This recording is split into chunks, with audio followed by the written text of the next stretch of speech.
Hello viewers, welcome to my channel. తెలుగులో మంచి following ఉన్న కన్నడ నటుడు ఉపేంద్ర. అతని స్వీయ దర్శకత్వంలో తెరకెక్కిన ఓం, ఉపేంద్ర లాంటి చిత్రాలు 90వ దశకంలో సంచలనం రేపాయి. ఇక అతను చాలా గ్యాప్ తర్వాత డైరెక్ట్ చేసిన యూఐ మూవీ ఇటీవలే ప్రేక్షకుల ముందుకు వచ్చింది. మరి ఈ మూవీ ఎలా ఉందో ఇప్పుడు తెలుసుకుందాం. సత్య అంటే ఉపేంద్ర తన చుట్టూ ఉన్న వాళ్ళందరూ బాగుండాలని కోరుకునే వ్యక్తి. మంచి పనులు చేస్తూ కష్టంలో ఉన్న వాళ్ళని ఆదుకుంటూ జనంలో మంచి ఆదరణ సంపాదించుకుంటాడు. ఇది కత్తెర సీన అంటే రవిశంకర్ అనే రాజకీయ నాయకుడికి నచ్చదు. ఎలాగైనా సత్య అడ్డంకి తొలగించుకోవాలని చూస్తుంటాడు. అదే సమయంలో సత్య పోలికలున్న మరో వ్యక్తి జనాలను నానా హింసలు పెడుతుంటాడు. సమాజంలో రకరకాల వ్యక్తులను తీసుకొచ్చి తనదైన శైలిలో శిక్షిస్తుంటాడు. జనం అతన్ని కల్కి అవతారంగా భావిస్తారు. ఆ కల్కి సత్యను కూడా బంధించి తన గురించి అతడికి ఓ నిజం చెబుతాడు. ఆ నిజమేంటి, ఇంతకీ కల్కి లక్ష్యమేంటి, అతడి అకృత్యాలను సత్య ఆపగలిగాడా? ఈ ప్రశ్నలకు సమాధానం తెలుసుకోవాలంటే ఈ సినిమాను చూడాల్సిందే.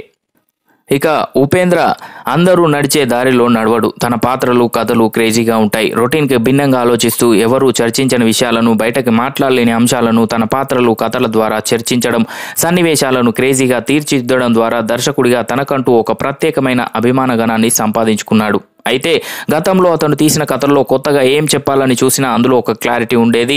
చెప్పుకోవడానికి ఒక కథ, దాన్ని నెరేట్ చేయడానికి ఒక స్క్రీన్ ప్లే, అర్థవంతమైన పాత్రలు కనిపించేది. ఈ పరిధిలో ఉంటూనే కొత్తగా ఏదో చెప్పడానికి ప్రయత్నించేవాడు. కానీ ఉపేంద్ర సినిమాకు సీక్వెల్ తీసినప్పుడు ఉప్పి క్రియేటివిటీ హద్దులు దాటిపోయింది. ఇక ఇప్పుడు యూఐతో ప్రేక్షకులకు మరోసారి కఠిన పరీక్ష పెట్టాడు. క్రియేటివిటీ పేరుతో అర్థం పర్థం లేని కథ రాసి, ఒక పద్ధతి పాడు లేకుండా ఇష్టం వచ్చినట్లు దాన్ని నరేట్ చేసి ఏం అర్థం చేసుకుంటారో, ఎలా ఎంటర్టైనర్ అవుతారో మీ ఇష్టం అన్నట్లు స్క్రీన్ మీదకి వదిలేశాడు. ఆరంభం నుంచి చివరి దాకా అసలు ఈ కథ ఏంటి, పాత్రలేంటి, ఉపేంద్ర అసలు ఏం చెప్పదలుచుకున్నాడు అని బుర్ర బద్దలు కొట్టుకోవడం తప్పితే ఇందులో ఆస్వాదించడానికి పెద్దగా ఏమీ లేదు. కొన్ని క్రేజీ సీన్లు, డైలాగులు, అక్కడక్కడ కొంత కామెడీ నవ్వించినప్పటికీ ఇదొక బ్రహ్మ పదార్థం లాంటి సినిమానే అని కూడా చెప్పొచ్చు.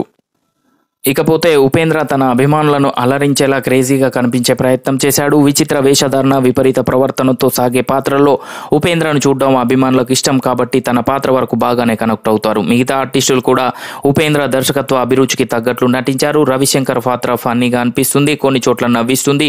ఆయన నటన బాగానే సాగింది. ఇక హీరోయిన్ రేష్మ నన్నయ్య తన ఉనికిని చాటుకునే అవకాశం రాలేదు. అసలు తన పాత్ర ఏంటో, అసలు సినిమాలో తన ఎందుకు ఉందో కూడా అర్థం కాదు. అచ్యుత్ కుమార్, సాధు కోకిల పాత్రలు, నటన గురించి చెప్పడానికి ఏమీ లేదు.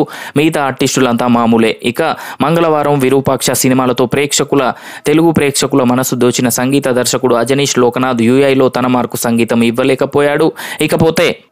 ఇకపోతే వేణుగోపాల్ ఛాయాగ్రహణం కూడా దర్శకుడి శైలికి తగ్గట్లు గజిబిజిగా సాగింది. నిర్మాణ విలువలు బాగున్నాయి. సినిమా రిచ్గా తీశారు. Writer cum director Upendra. బుర్రలో ఏవేవో ఆలోచనలు ఉన్నాయి, కానీ అవి రైటింగ్ పేపర్ మీద కూడా సరిగా రానట్లున్నాయి. ఇక తెరపైన అతడు సృష్టించిన గందరగోళం అంతా ఇంత కాదు. ఆరంభం నుంచి చివరి దాకా అసలు ఉపేంద్ర ఏం చెప్పదలుచుకున్నాడనే అయోమయంలోనే ఉంటాం. చివరికి ఈ గందరగోళం ఇంకా పెరిగి తలలు పట్టుకొని బయటకు వస్తాం. సో చూసారు కదా ఫ్రెండ్స్, ఈ వీడియో కనుక మీకు నచ్చినట్లయితే లైక్ చేయండి, షేర్ చేయండి. మరిన్ని ఇంట్రెస్టింగ్ అప్డేట్స్ కొరకు మా ఛానల్ని సబ్స్క్రైబ్ చేసుకోండి.